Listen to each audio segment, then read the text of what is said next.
How did a 21-year-old Georgia mother wind up charged with murdering her two infant sons?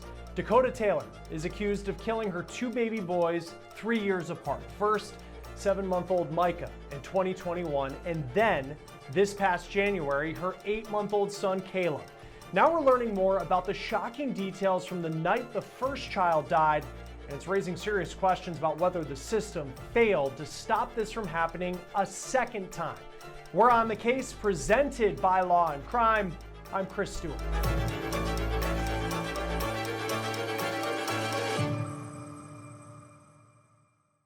Hey guys, before we get into this episode of On the Case, let's talk about Upside. It's a free app that gets you cash back on daily essentials like gas and groceries. It's easy to use. I like to use it when I pump gas. It also works at places like 7-Eleven or Taco Bell, and we're talking about real cash back. So after you spend money, it will appear in your Upside account.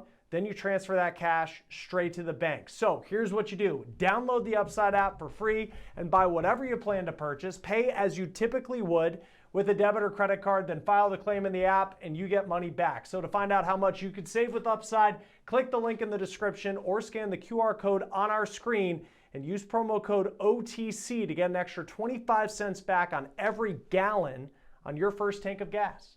When a mom loses a child, it's a tragedy.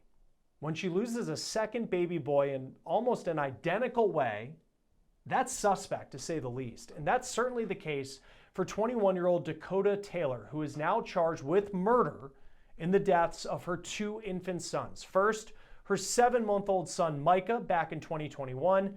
Then, just this past January, her 8-month-old son Caleb. Now, the big question that everyone is asking, after the first baby died under suspicious circumstances, why was she ever in a position to have a second child die in the same way? From the very beginning, there appeared to be signs that raised alarm, but it's important to note that these are reported observations and allegations from officers and witnesses at the time, not established facts. You can hear what officers described as red flags in the police body cam footage. So I don't know if this has anything to do with anything, but the mother didn't, she she's like,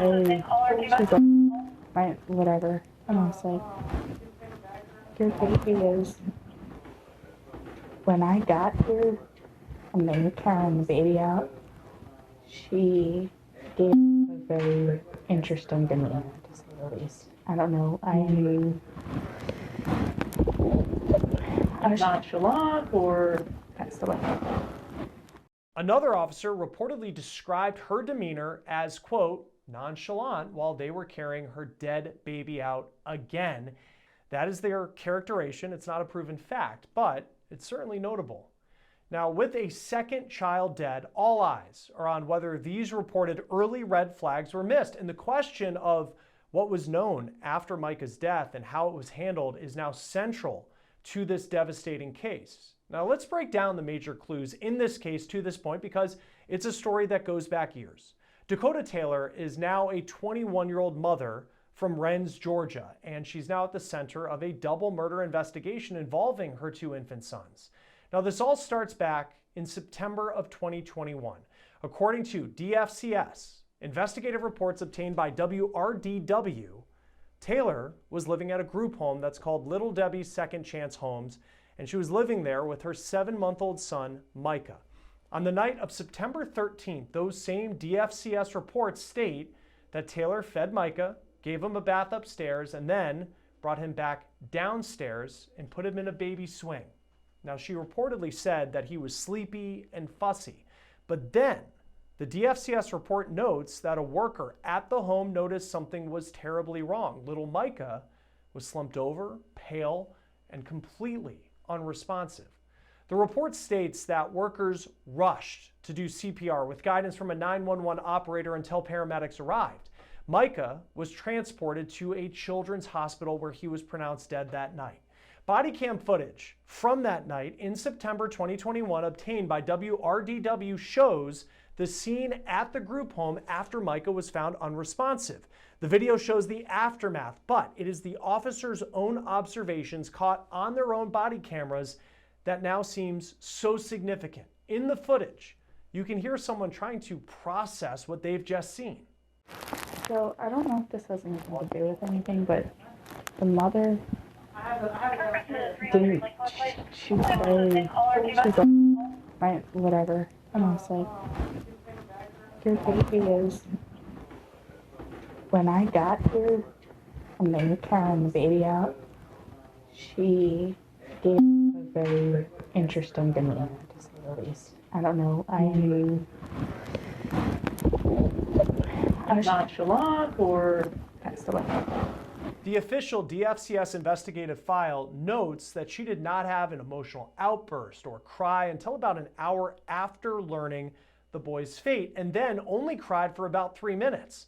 For years, his cause of death was a mystery. According to the DeKalb County Medical Examiner's autopsy report, his cause of death was ruled undetermined, but the story doesn't end there.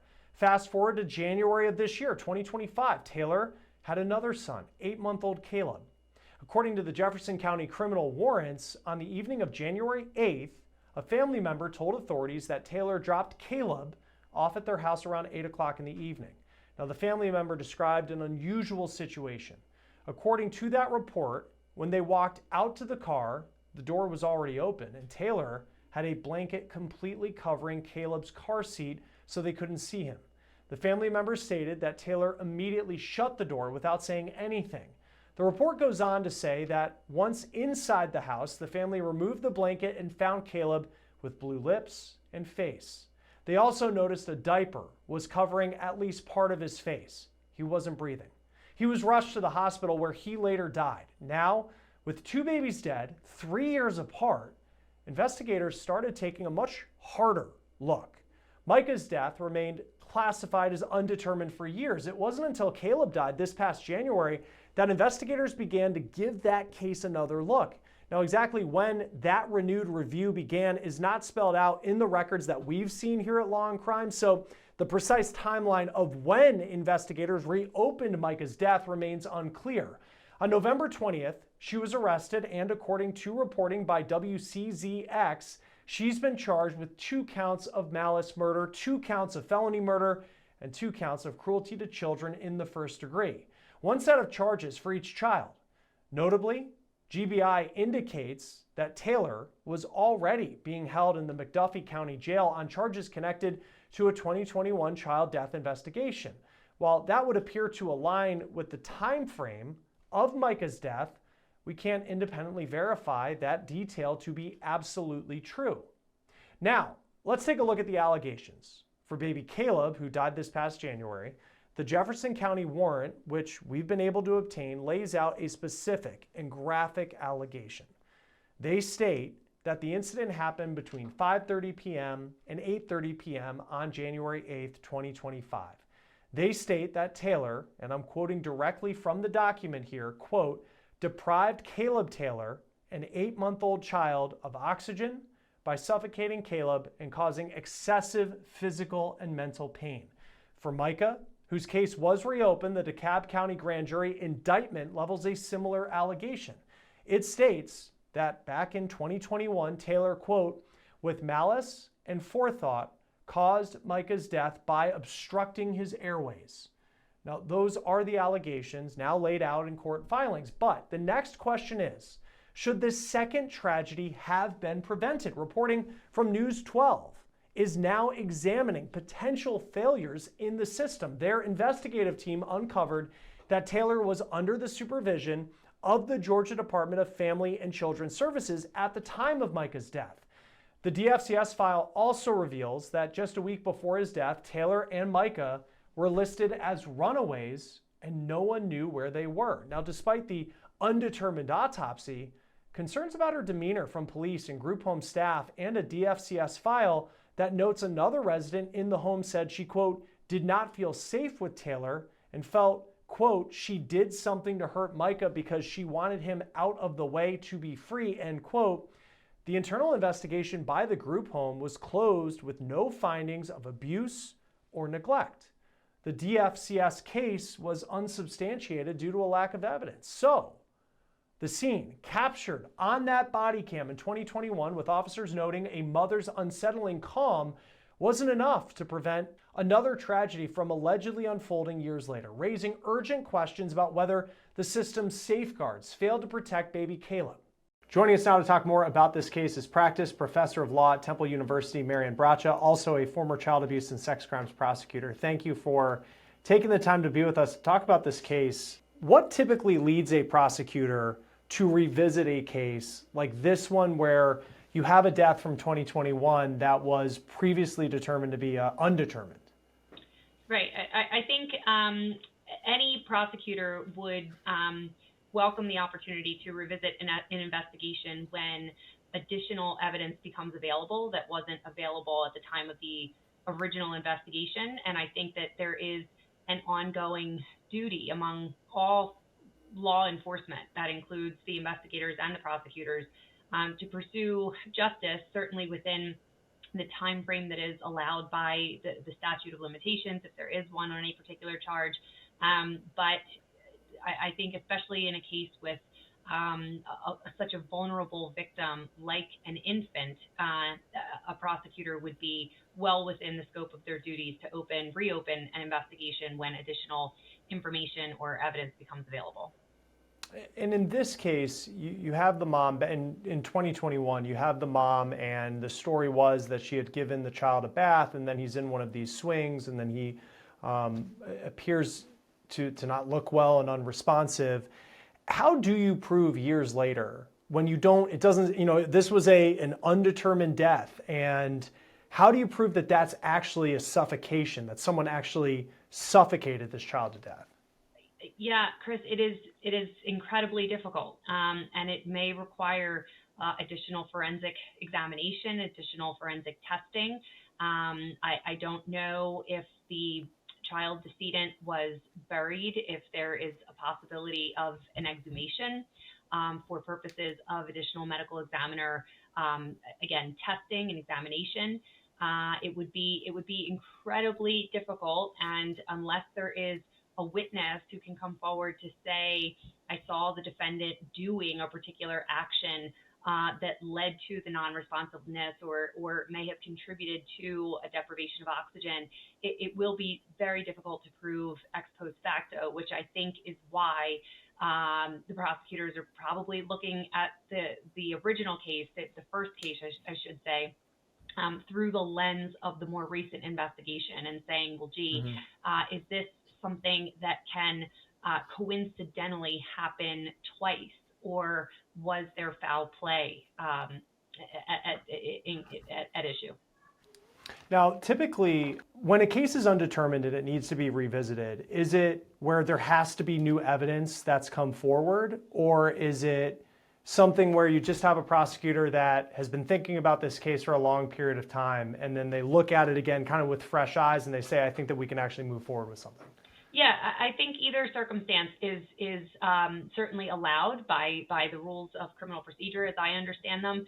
And there are certainly policy considerations that go into making those decisions about reopening investigations. But you're absolutely right, Chris. It is not just in light of newly discovered or newly uncovered evidence or new witnesses who present themselves. It can certainly be a new prosecutor or a new administration that is looking at a case file or the body of investigative work with fresh eyes and saying, we never really considered this point or that point. And so we would want to either reevaluate the propriety of attaching charges to an investigation that already exists, or taking that investigation in new and, the previously untaken directions when it comes to developing new evidence. And in this case, I mean, it's so tragic where you have, this death in 2021, but then you have another death in January of this year. Separate incidents, one could look at and for sure, but then at the same time, if you have this undetermined death and it's one that, people, obviously the police officers on scene felt like something was suspicious at the time, but then it happens again. How does that go when it comes to forming that probable cause that you might need to charge this mom, not just with what happened in January, but then back in 2021? Right. So, remember that, and I know that you know this, the standard of review for probable cause determination is much less than what the standard would be at trial when all of the prejudices, if you will attach to a particular defendant, and all of those constitutional protections are in place to make sure that there isn't any unfair bias or prejudice that will attach to a fact finder's consideration of the evidence. So I say all of that to say that for purposes of evaluating whether there is sufficient probable cause, the magistrate or the authorities who are reviewing a warrant or reviewing a warrant for sufficiency or for its approvability, if you will, can consider the later incident or the earlier incident when looking at the totality of circumstances. Those other incidents can serve as evidence for each other when it comes to establishing probable cause, because again, that is a very, very different standard than what is or what will ultimately be admissible evidence at trial. If and when this case reaches trial, I would absolutely foresee the defense team moving for a severance, meaning to separate the two incidents so that the fact finder, a judge, or jury would only hear the facts of the 2021 incident separate and apart from the facts of the 2025 incident.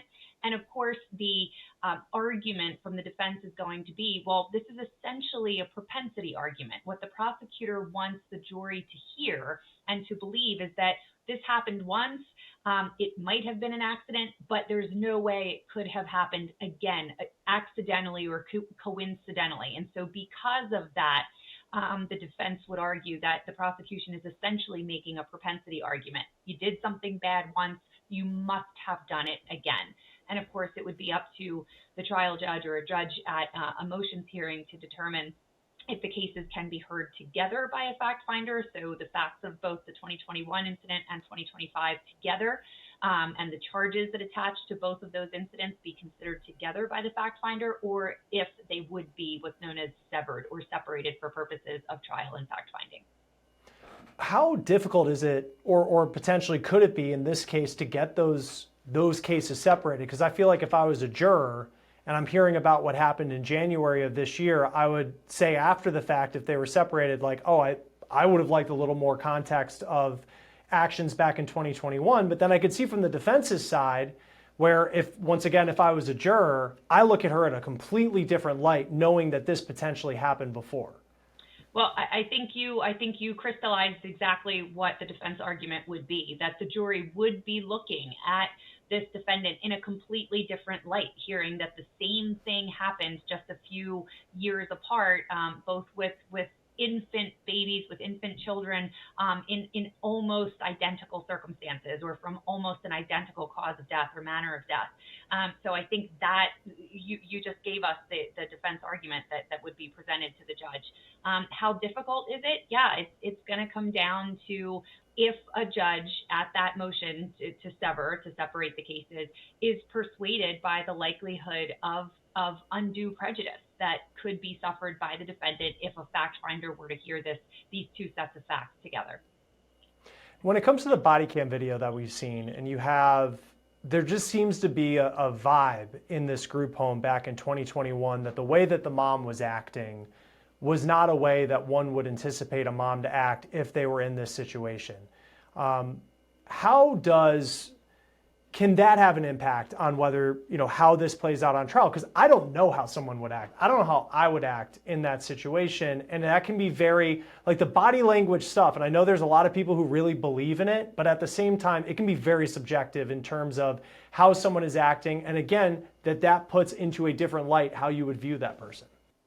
So when it comes to body language, you have to keep in mind that when there is a fact finder in any case, whether it's a judge sitting to determine guilt or not guilt, or if the defendant or the prosecution opts for a jury and they impanel 12 people to determine guilt or not guilt, that fact finder serves as the ultimate judge of credibility, which means that the fact finder, either the judge or jury, determines which witnesses are believable, which witnesses are more believable than others, which witnesses have testimony that can or should be disregarded, or their testimony should be given more or less weight in some instances, or regarding some topics than other topics that they themselves have covered or that's been covered by other witnesses.